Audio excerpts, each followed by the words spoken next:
აჭარაში ფეხბურთის განვითარებისთვის სტრატეგიული გეგმა შემუშავდა. გრძელვადიანი კონცეფცია იმ გამოწვევებსა და პრიორიტეტებს ასახავს, რომელიც რეგიონის სპორტსმენებისთვის ყველაზე მნიშვნელოვანია. დოკუმენტის დეტალები და სპეციალისტების რეკომენდაციები ნათია ლომაძის რეპორტაჟში. სპეციალისტების გადამზადება, ასაკობრივი ჩემპიონატები, სპორტული ბაზების შექმნა და ინვენტარიზაცია. ეს ყველაფერი იმისთვის, რომ ფეხბურთს გაცილებით კვალიფიციური, მოყვარული თუ პროფესიონალი მოთამაშე, ან უბრალოდ მეტი გულშემატკივარი ხალხდეს. პირველად აჭარის ფეხბურთის ისტორიაში სპორტის ამ სფეროს განვითარების სტრატეგია იქმნება.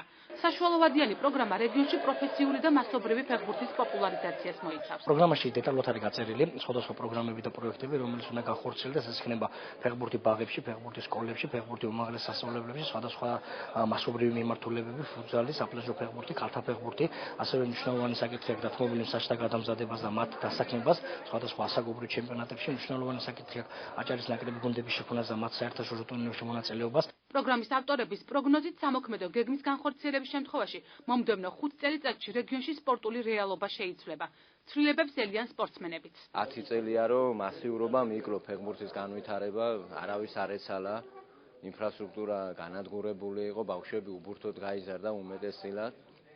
ამ პროექტით მე ესე ვფიქრობ, რომ უმთავრესი იქნება აი გადარჩენისთვის ფეხბურთი. პროგრამა აბსოლუტურად განხორციელებადია. ავტორები როგორც განმარტავენ და მეც ვეთანხმები, რომ ამას სჭირდება ერთობა, ერთიანობა, როგორც მთავრობის მხარდაჭერა, ასევე ვეტერანების მხარდაჭერა, მოქმედი ფეხბურთელების მხარდაჭერა. სპორტის სფეროს წარმომადგენლები აჭარაში ფეხბურთის განვითარებისთვის აუცილებელ პირობად ინფრასტრუქტურის მოწესრიგებას, მწვრთნელთა ანაზღაურების გაზრდასა და ბავშვთა ფეხბურთის მხარდაჭერას მიიჩნევენ.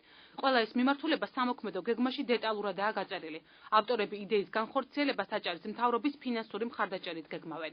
მე ვფიქრობ, რომ აქ დიდი ფინანსები არ არის. ბატონმა ჯაბამ თქვა, რომ სადღაც წელიწადში იხარჯება 3.8 მილიონ ლარი, მაგრამ 15% თქვა 500.000 ლარად ეს პროექტი ძალიან კარგად განხორციელდება. ამიტომ მთავრობამ მხარი უნდა დაგვიჭიროს.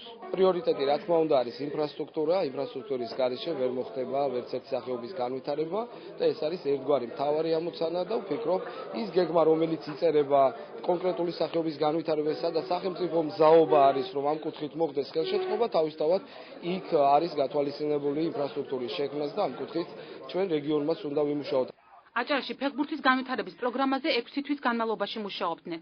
დღეიდან სტრატეგიული გეგმის დეტალებს სპეციალური სამუშაო ჯგუფი შეისწავლის, რის შემდეგაც დოკუმენტი განსახილველად აჭარის მთავრობასა და უმაღლეს საბჭოს გადაეგზავნება.